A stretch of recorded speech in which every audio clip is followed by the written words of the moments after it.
Waiko Waitep, Esquest Robert Matthews, Look Maltus, Look Melton, Bean Elks, Haka, Katubis, the Salis, Kianahu.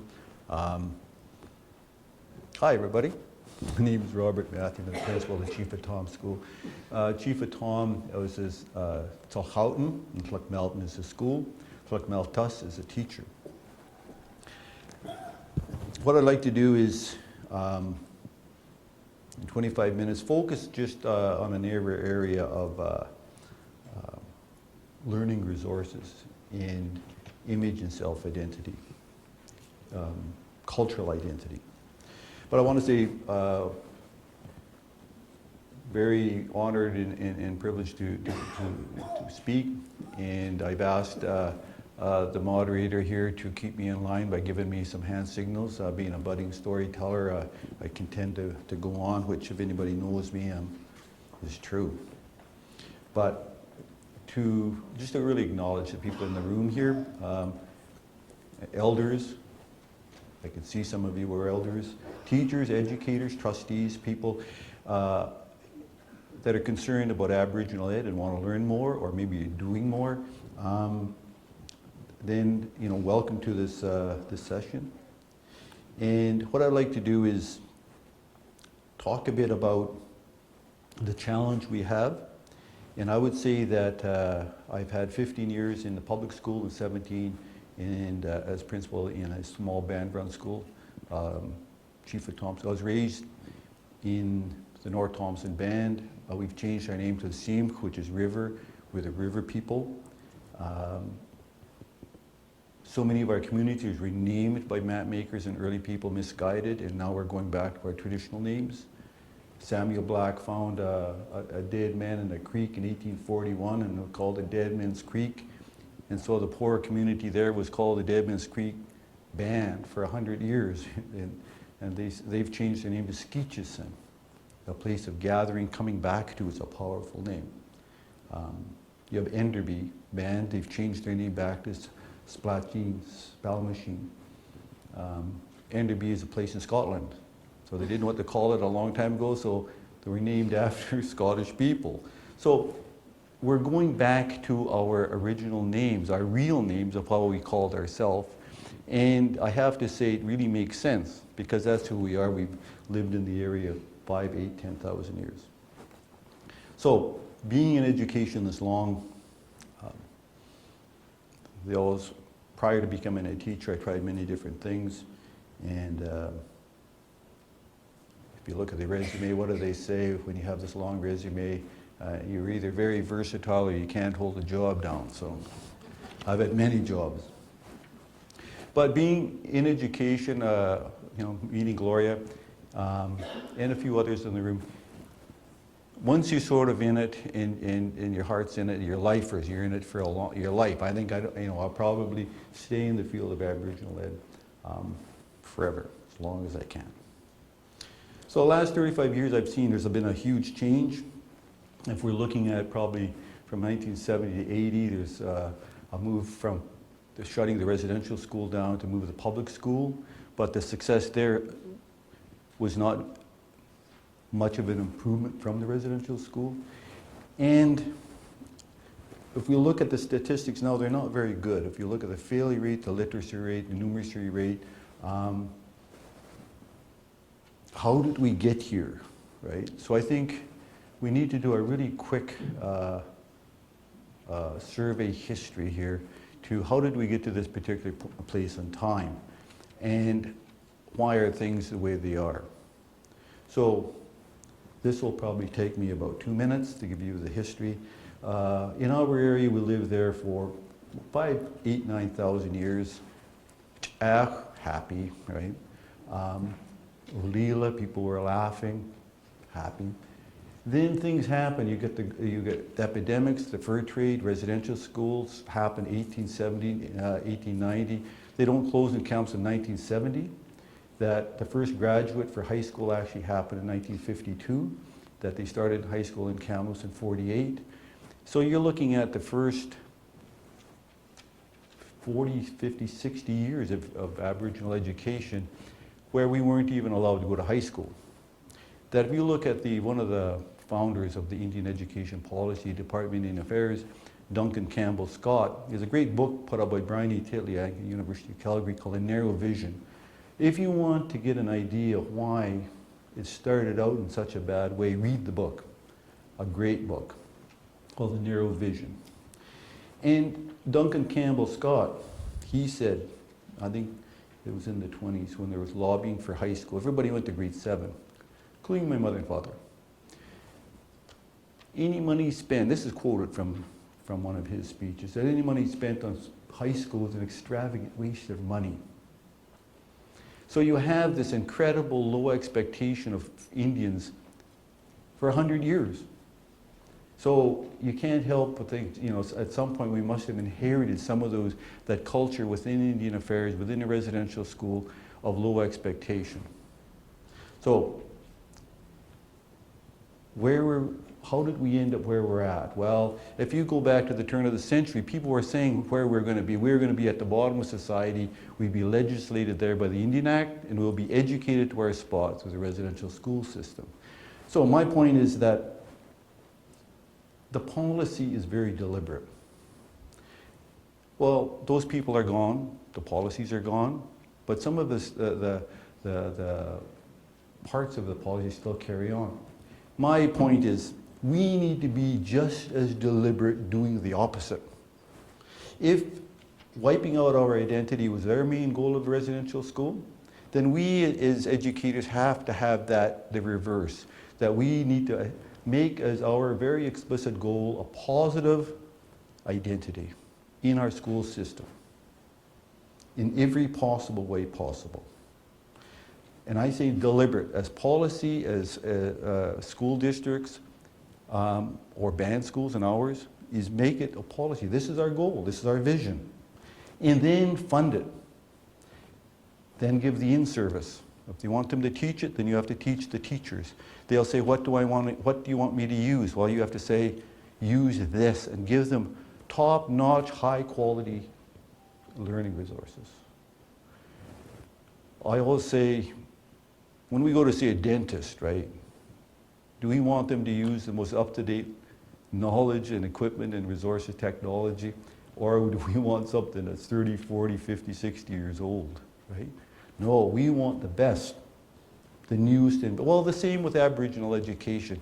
What are the newest and best learning resources? What is the newest and best teaching? What's the newest and best way of working with parents and traditional leaders?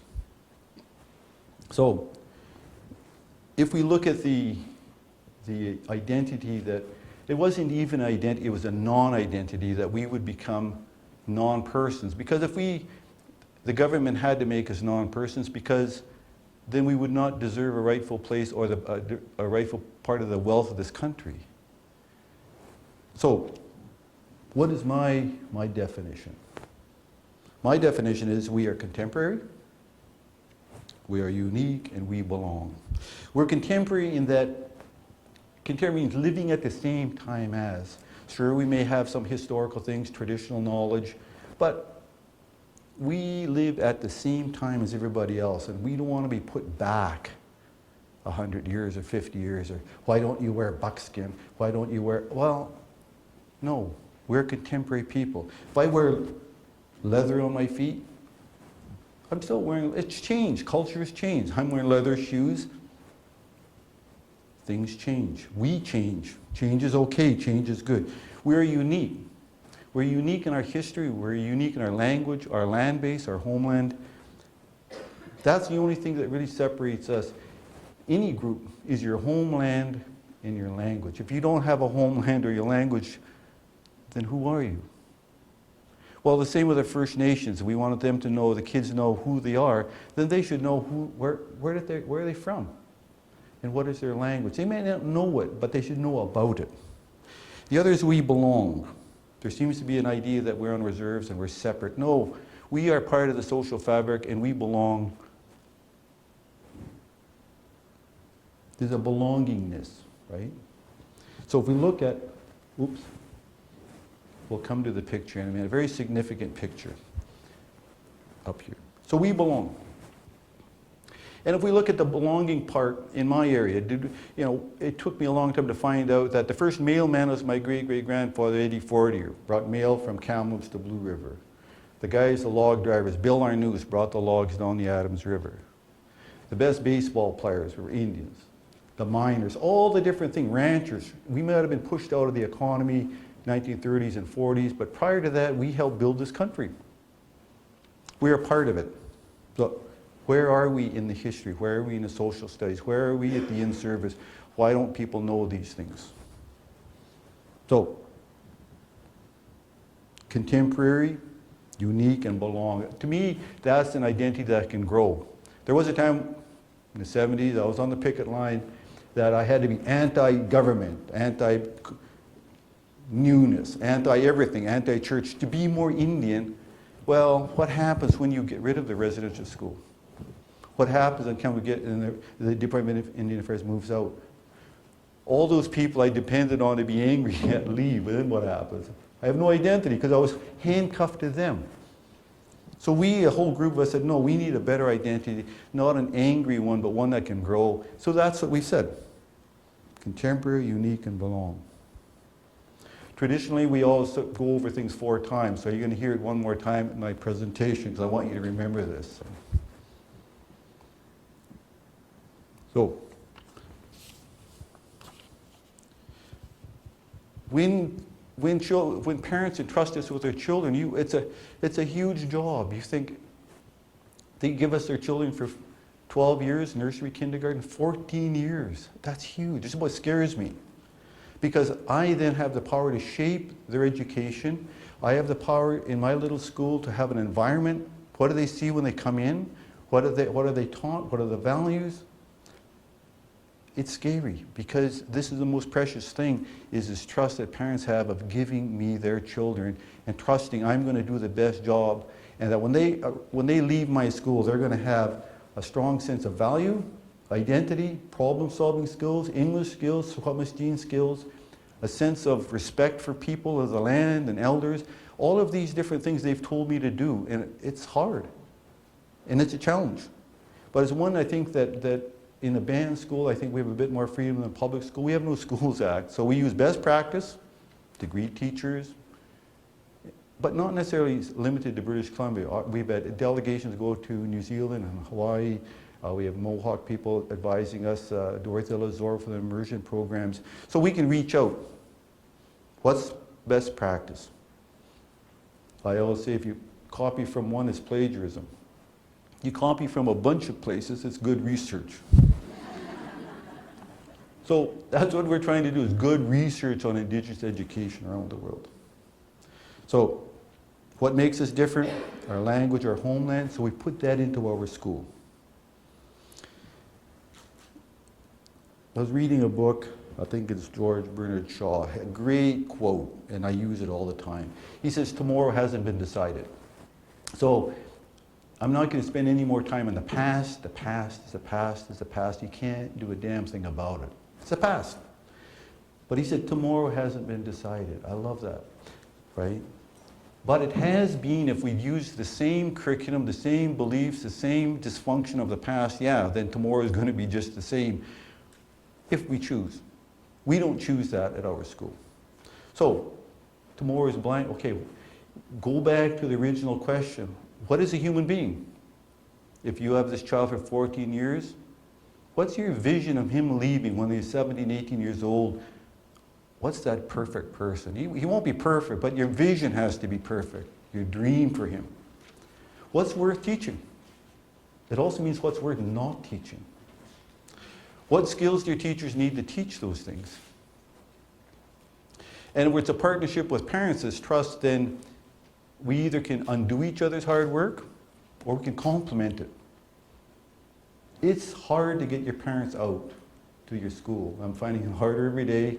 You know, you can do daycare, you can have food and door prizes, and you can do daycare, you can do everything, and it's still hard to get parents out. But we can't stop trying because it's their children. They're not mine. So, partnership. Coming up with this vision with parents is what we do. It's a parent-run school, and we go out every year and revisit our vision. Parents tell us this is what we want you to do in the school with our children. And we try our best. What are some of the harmful things that we try to get rid of? Well, learning resources. The learning resources.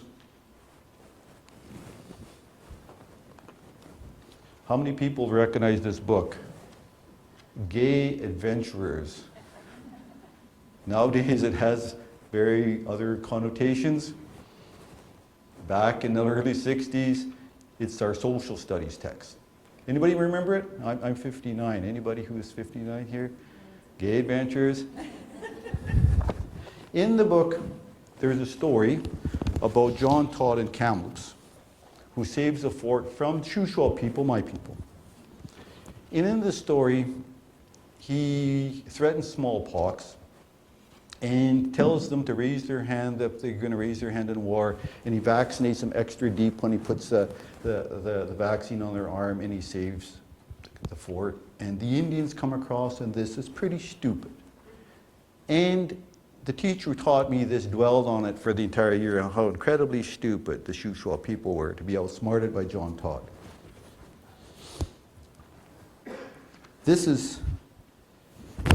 I'll read you about 4 lines here, okay? And keep in mind of how the chief sounds, okay? The sorrel horse, began the Indian. I want the sorrel horse, Mr. Todd. The river has risen since you left, said Todd. For 20 years I've worked for the Hudson Bay Company and never before had a request of mine that's been refused. Fill the pipe, said Todd. Here's the chief. Alas! My wife and little ones, although I'm old and not afraid to die, they are young and helpless. Alas! Who says alas, right? You know, I should say, alas, I think I'll be English now. The dialogue in there is, when I read it, that game, that's what I learned. My parents went to residential school, punished nonstop, so they didn't teach me anything. They're still, my father's gone, my mother's made her come around since then, but that's it, right?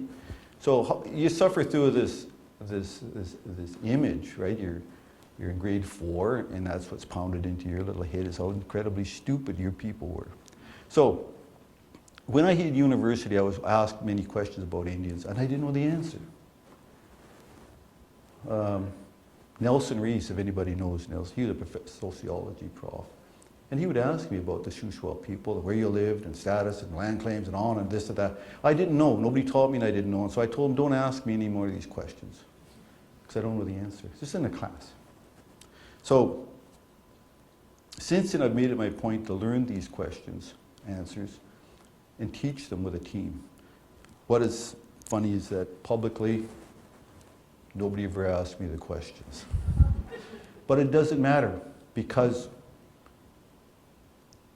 answering the question of who you are is very important, in that it uses up, I think, part of your soul and energy, and same with children. If you answer the questions, then you have all that energy, then you can apply it to making a future in a life. Back to the learning resources. I've got about a minute here. I would like to say, as trustees, check on your learning resources in your classroom and in your resource center. Williams Lake District did this with a great guy called Alan Matthew. Do we need words like squaw in Sign of the Beaver? No, we don't. Let's chuck the book out. How about savages? You see it in every page of Copper Sunrise. These are brand new books. How about Indian in the Cupboard? How helpless he is. Just because it's an award-winning book in New York City or London, England, doesn't make it a good learning resource. So check your learning resources. Get some good books in there.